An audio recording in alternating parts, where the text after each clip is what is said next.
How to enable or disable Samsung Internet pull down to refresh web pages on the Samsung Galaxy S24 series.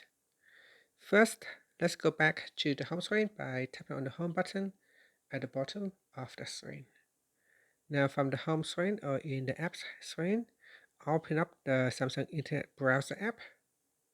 Then tap on the menu button at the bottom corner. From the pop-up, tap on Settings.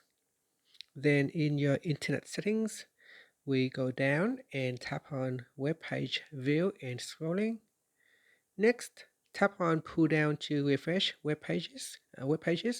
Tap on the toggle button to turn it off or switch it on. And that's it. Once it is turned on, if you want to refresh the web pages for fresh data, you can just swipe down like this, and that will allow you to refresh the web page. And that's it. Finally, you can tap on the home button to return back to the home screen. Thank you for watching this video. Please like and subscribe to my channel for more videos.